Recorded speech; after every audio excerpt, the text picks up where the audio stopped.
So go. Good afternoon, class. Good afternoon, sir. So we will discuss a new song for today. But before that, we will have a simple game. Madali lang siya. Itatama niyo lang yung word phrase na naka-scramble. So yung prize, dito na lang natin. Sige. Okay, number one. Sige daw, sabi Kaya nila. tayo natin yung kahit walang prize. Meron. Hindi, Milo. Mamaya natin. Ito. Atin na. Number one is ito. Flip chart. 1-0.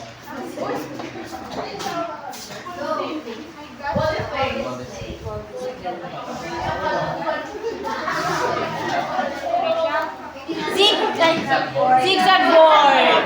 Nauna kami. Wait lang, beat. Table.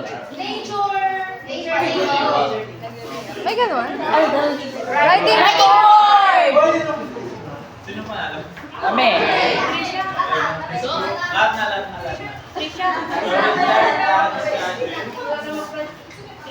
Grabe ka na, sir.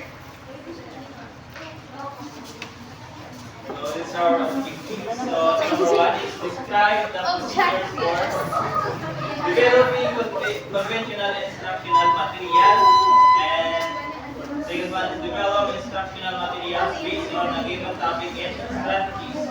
And the last one is describe the factors to consider in devising media selections and delivery system for given instruction.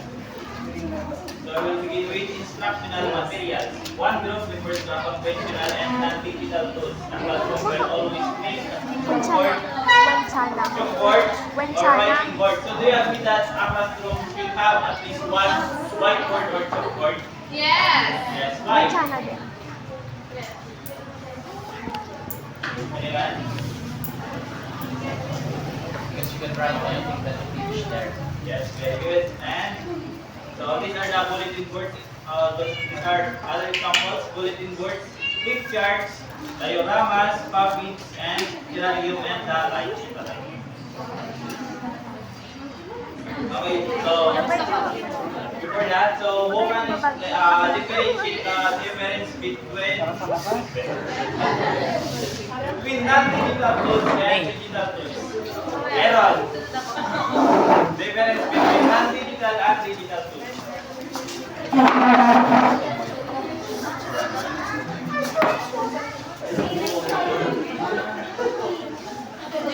Aaron, sige. Difference between non-digital and digital tools.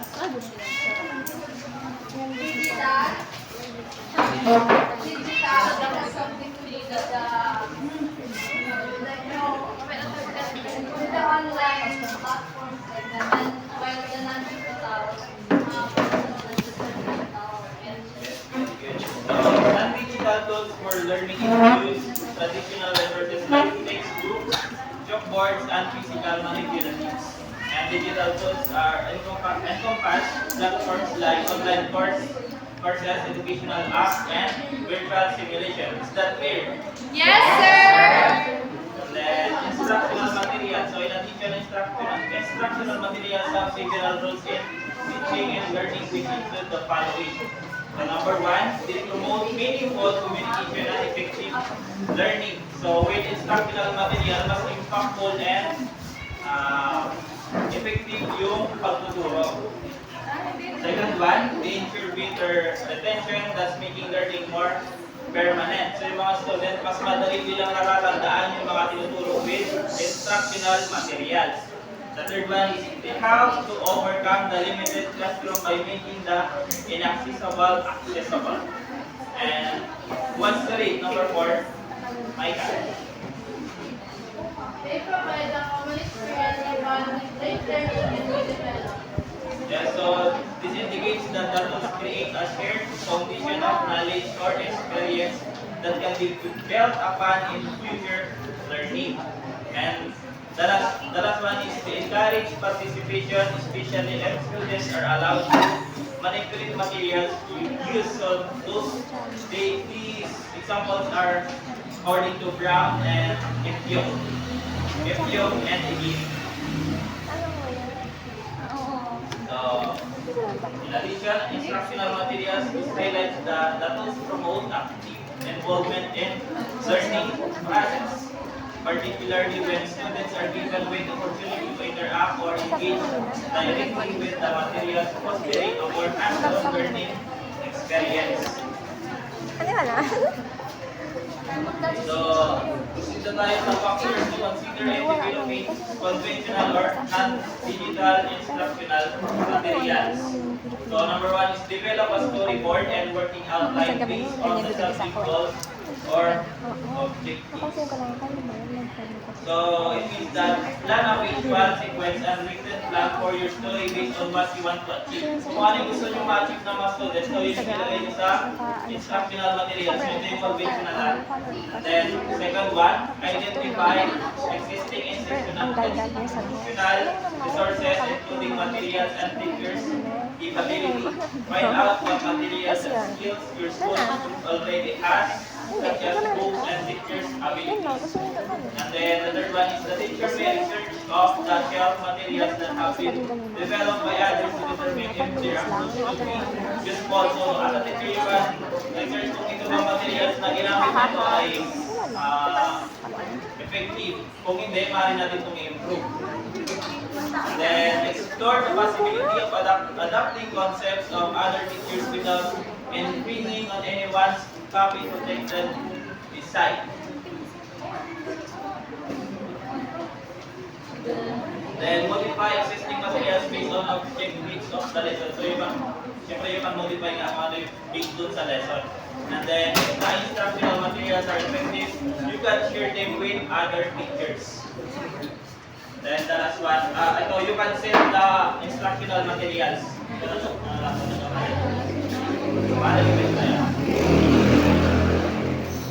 Then, this part will be discussed by Mr. Olermo, the difference ng digital instructional materials.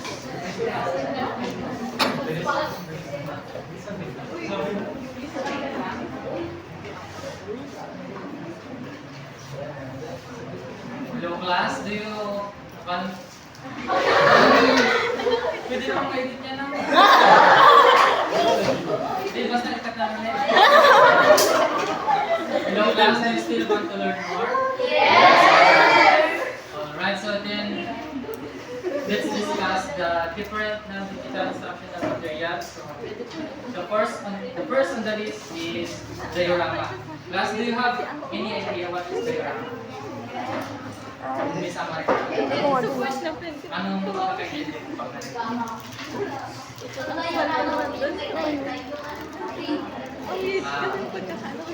thank you.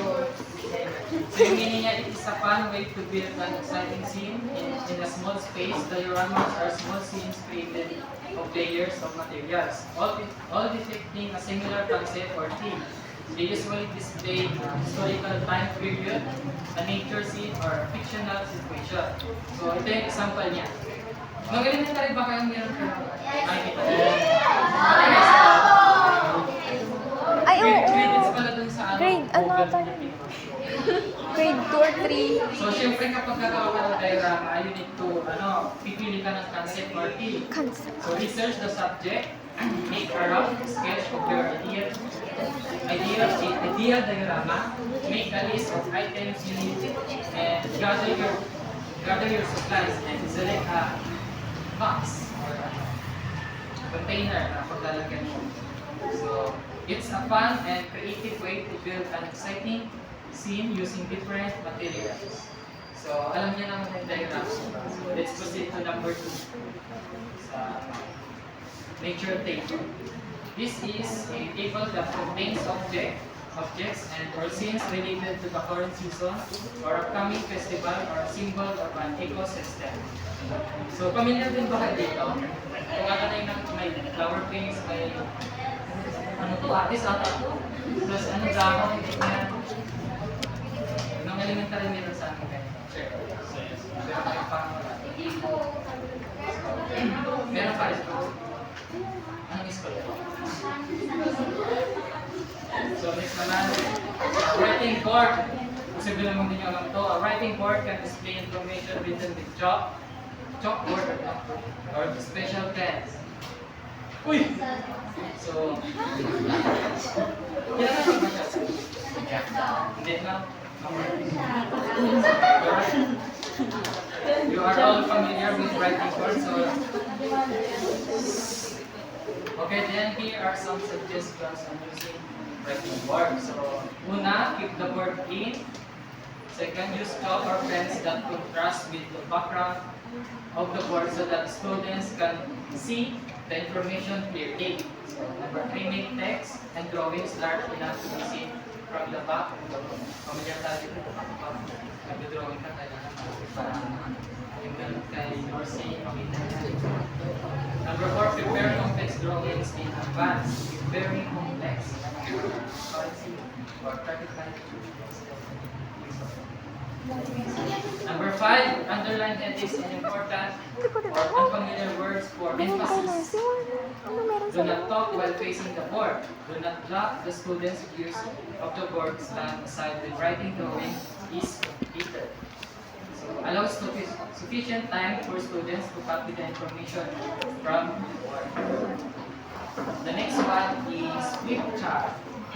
It is a large tablet or of paper usually in a freshman or stand. So, ito yung example mo.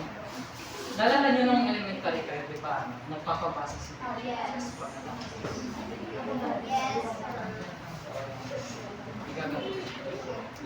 Basta yun? So next naman. So here are some suggestions.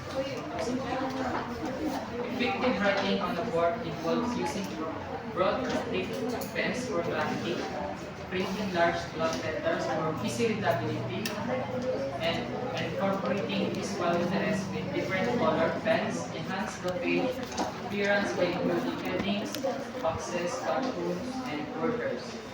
Organize information using bullets and editing by space to avoid overspacing. When preparing pages in advance, use every other page to prevent color bleed. Keep masking tape on hand for displaying page during activities and frequently conceal page information when needed. Lastly, remember to face the students not to keep charts while speaking for better pitch. Pag nagsasalita ka tayo naka dito sa picture. So ito, ano sa tingin yung tawag? Holder. Ha? Zigzag. Yeah, zigzag. Zigzag? So, Paano? so this is a multi-board series of 3 or 4 rectangular boards. Daming sa... They are joined together along the sides by hinges so that they can be easily folded up and carried. Each board can be a different type. For example, a whiteboard, chalkboard, planet board, and so on. Lower natin. Next one naman is wall display. A collection of many different types of items and materials put up a wall to make an interesting and informative display in the classroom. The display can consist of the students' homework, in development, or it can be used to convey information to the community. So sa panahon natin ngayon, parang wala nang ganito, no? Yung ano? Ginalas naman. Sino ba ito? Sana. Kahit ngayon wala nang nakikita eh. So lastly, group and whole display board. This board consists of 2 parallel, horizontal, ganyan siya, and full style loosely together with roof. Visual aids such as posters can be pinned to the roof. This kind of display board is invaluable where there are few solid walls for displaying information. It has no solid backing and can be made quickly for teaching, training, and when working with communities. So sa mga nagdarat kung nasaan yung poll dyan, kasi rock lang, hindi na isama sa picture. Yun lang. So we finally discussed the different examples on non-digital and conventional instructional materials. So have you learned something today, class? Yes, sir. So then let's take a review.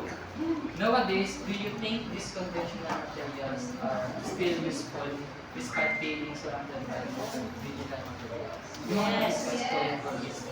Yes. Paano makasabi na important? Importante. Siyempre doon tayo nagsimula, di ba? These non-digital tools are still important. They make learning more hands-on and fun. So these tools bring a mix of fun and practical ways to learn, even the digital way. Okay.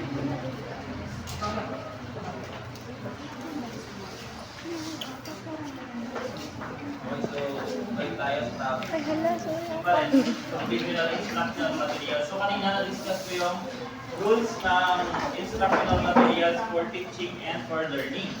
Ngayon naman, i-discuss ko yung mga guidelines when designing conventional instructional materials.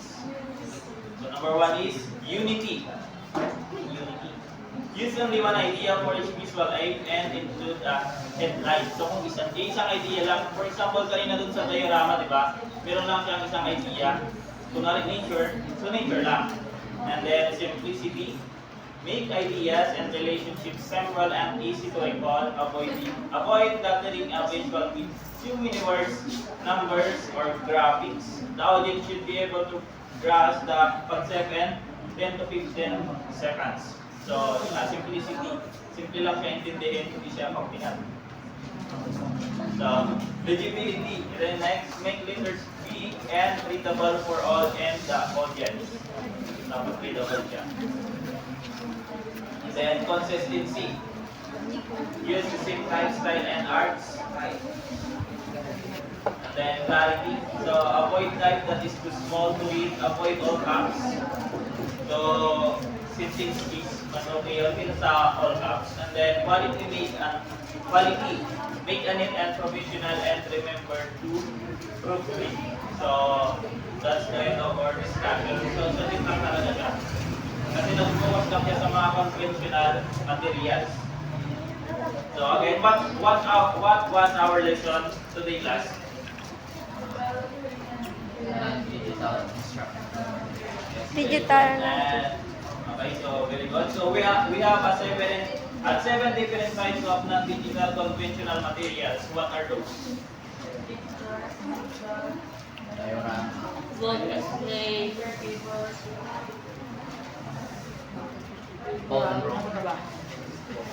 And tables, nature table.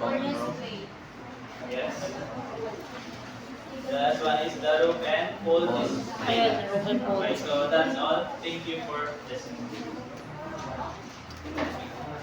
Tapos na. Assignment. No, wala na assignment kasi nakinig kayo ng mabuti.